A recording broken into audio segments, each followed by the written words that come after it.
o le afange o le kakalenga I kua o James Arthur ia mo Fred Papali lea nga kaofia ma loka I whalo leo leo I mori anga I korse fulu e ala mai I kupe ele lea sa kaofia I whalkupe o Samoa I lako accounts masalo po o sa varingele masinga mo ang kupu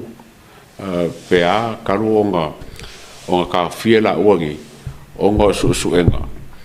makauria foi o James Arthur o le ona nga le whengele una lei car rentals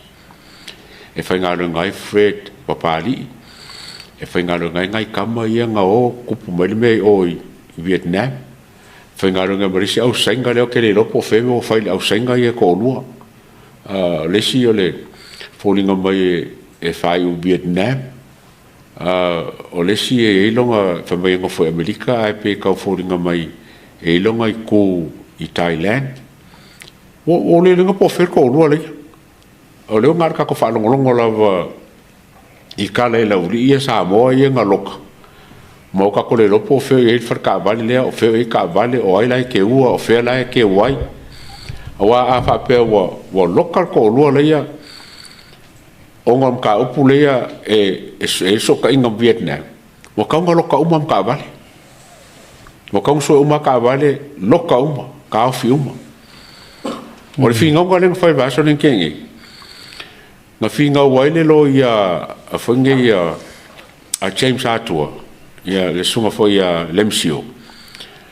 ia marisunga ia sefo sa finga sa whai molo ia Fred Papali e kakala I kua ia ko lua le ia whakarkaria so la whapsingonga o nga ela mga kufonge e le aise se risk o le sosola e sem Samoa sa kwa ke e foi lalo ia o lo ke engal ka pure o ke le lola wairanga le mo fiu su po le lo ia le ke wa kaunga nga lo ia le kaung sa se lo ia se si mai le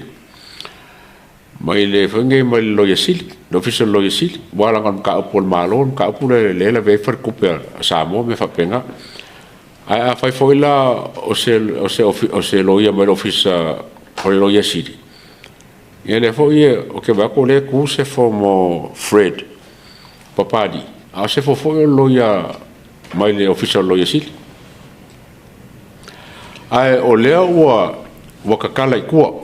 o le wa kakala I kua ia ko lua le inga ua malie le lo ia a le ku kangi e kakala I kua ma paula le mele ka maua ku le ilmka upu le o nga le sa kangi ia le sa fai fam karanga lo ia le misio o langa client po James Arthur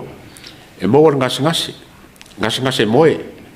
ka le moe a manga we ko ia wa ka fam karanga ngasi ko mamla le wa fi nga lo ia e maua ia James ngasi le ngasi moe ko nga me foi le a manga vai ko fiu fa kali pra ke me ko sa fa lo manga o le la pe fo le ka upule ai pe fo linga mai pe fo le ka kala I kua ia ko lua le wa paunga le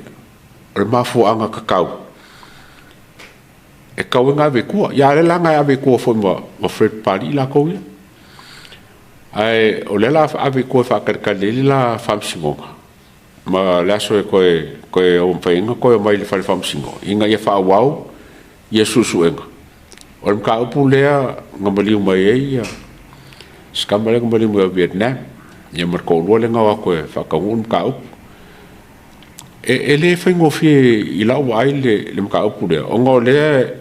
o le li o James o ia anga le una lei Carmentos le fenga lunga mai la ko le ku pot fa ravele ia o kai mi mulinga ma war kala mai ka kai o lo yai ia soka inga malo o lo ia soka inga malo ia soka inga lo ia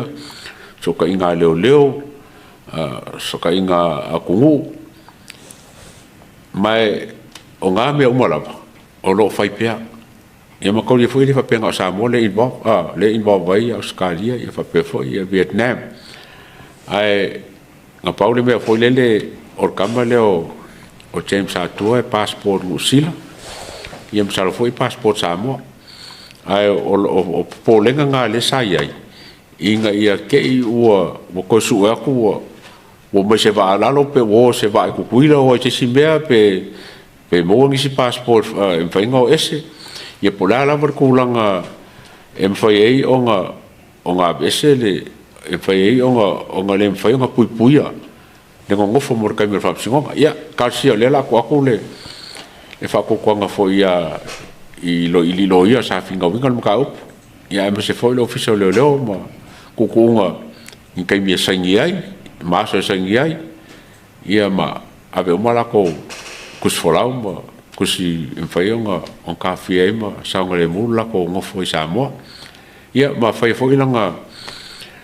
ngase le le finga ka ma mero le mo kangun ole pero foringa nga o winga nga ngase le ngo ba ko mo fai ka wa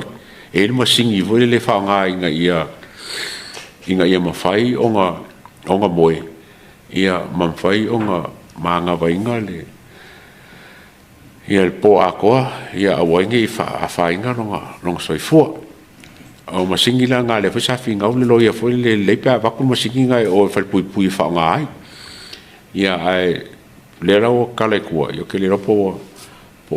mfainga mai kua le masingi po le mfainga fai kua ia kako kari o leo fai kua le ka pule malo le ato na te fa popo to le so le tato update for mole pernis for friends to tasi pelong le tato graphic ngale ia afa pete fie fai tau le full story na wo mo le Samo Global Samo Global News ngai talking points like le wale tato afiafi.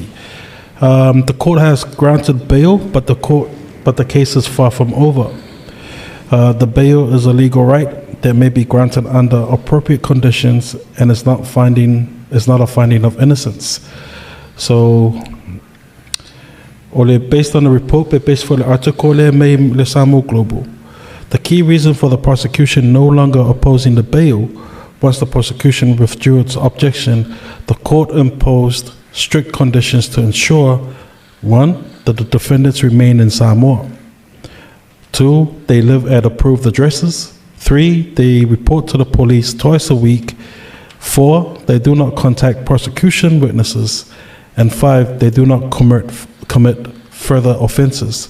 Granting bail does not indicate innocence or guilt. It simply means that the court is satisfied they can remain at liberty under the conditions while awaiting trial.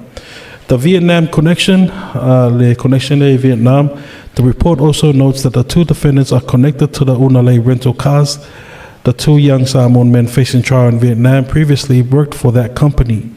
Another staff member allegedly drove them to the airport before they departed. These are background facts contained in the report. They are not by themselves evidence that James Atua or Fred Papali'i were involved in alleged offenses in Vietnam. Whether any connection is legally relevant, but will be determined through the court. What's the update ngamele Samo Global? Thank you so much, Samo Global, for updating us. Yeah, malo lava. Yeah, le update nga. Masalo yeah, me ka o la wo I la ko foi fa ko ko foi la ko wo la ko foi le ka mo kama ya me se foi o fa ke kalinga la ko fa psingonga ma susuenga foi lo Faapea mo kingo la lo fai susuenga e le se me ga me fa pe fa ka California le se me o foi ya ka ko ka dia masalo por ma singa fo ya o mo se kala fa popo ma se kala fia ya ma se kala foi eu fui eu não vou fumar não mas é com o imca o pule